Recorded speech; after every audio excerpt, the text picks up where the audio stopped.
যদি একটু দয়া করে বলেন, পরে আমি বিরাটের ব্যাপারে আসছি। অ্যাজ পার উইকিপিডিয়া রোহিত শর্মার ডেট অফ বার্থ হচ্ছে 30শে এপ্রিল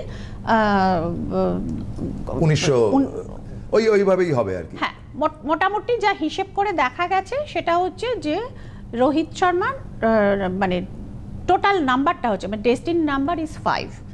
1988 না? হ্যাঁ হ্যাঁ, তো নাম্বার 5, তো নাম্বার 5 রুলড বাই মার্কারি অর্থাৎ বুধ।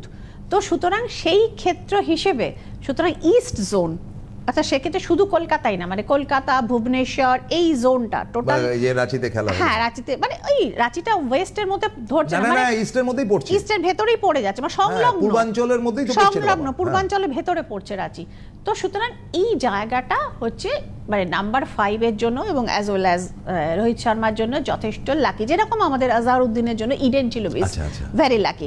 কিন্তু ফিরোজ শাহ কোটলাতে মানে দাঁত ফোটাতে পেরেছেন এরকম ব্যাটসম্যান খুব কম আছে।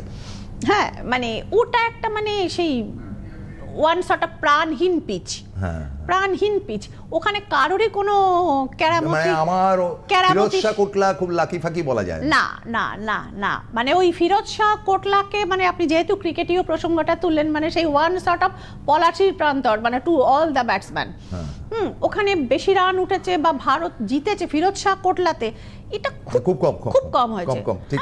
তো সুতরাং ওইটাই বললাম, সেই সুনীল গাভাস্কার থেকে শুরু করে আজহারউদ্দিন মানে এখন যত চলছে মানে সেরকম ভাবে লাকি না, কিন্তু ইডেন কিন্তু প্রচুর ক্রিকেটারের জন্য কিন্তু মানে লাকি এবং পূর্বাঞ্চলের এই জায়গাটা এটা ভাইব্রেন্ট জায়গাটা, তো সেই হিসেবে কিন্তু অবশ্যই লাকি। এবং অ্যাজ ওয়েল অ্যাজ আপনি বিরাট কোহলিকেও আপনি উদাহরণ হিসেবে আনতে পারেন, হি ইজ নাম্বার 6, মানে টোটাল তার ডেট অফ বার্থ কাউন্ট আপনারা দেখে নিন গুগল খুলে, ডেট অফ বার্থ কাউন্ট করলে মানে 6 আসছে, 6 আসছে। তো রুলড বাই ভেনাস, তো যেহেতু আমাদের এই ব্যাপারটা হচ্ছে শনি নিয়ন্ত্রিত, শুক্র শনির বন্ধুত্ব, সুতরাং সেই হিসেবে মানে ইনিও এখানে ভালো স্কোর করবেন এবং মানে তার ওই বাস্তু তাকে সাপোর্ট করবে। দ্য মেইন কোশ্চেন আপনার যেটা, তো এখানে আমার কথাটা হলো যে আপনার ট্যারো কার্ড কি বলছে? প্রথমে আমি রোহিতেরটা ধরবো, রোহিত শর্মার ফিউচার হিসেবে ট্যারো কার্ড কি বলছে?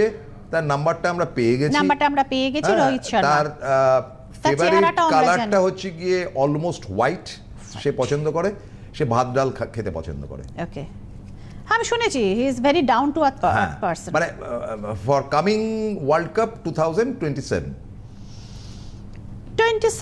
রোহিত শর্মার জন্য যথেষ্ট ভালো প্রসপেক্ট নিয়ে আসছে। Queen of cups is here এবং কোনো না কোনো এবং এই 26 যেটা আসছে 2026 যোগ করলে হয় নাম্বার 1 অর্থাৎ ইয়ার অফ 1, সেই হিসেবে দ্য এম্পায়ার ইজ হিয়ার, অর্থাৎ তিনি মানে প্রতিষ্ঠানের সহযোগিতা পাবেন এবং কোনো একজন হিতৈষী মানে ব্যক্তির পরামর্শ এবং এটা গাইডেন্সটা তিনি পাবেন এবং তার জন্য 26 is a good year, the hermit is here. মানে তো আমরা এক্সপেকটেশন রাখতে পারি রোহিত শর্মার ওপরে, ওনার হাত দিয়ে আরও কিছু সম্মান আসবে। ওকে।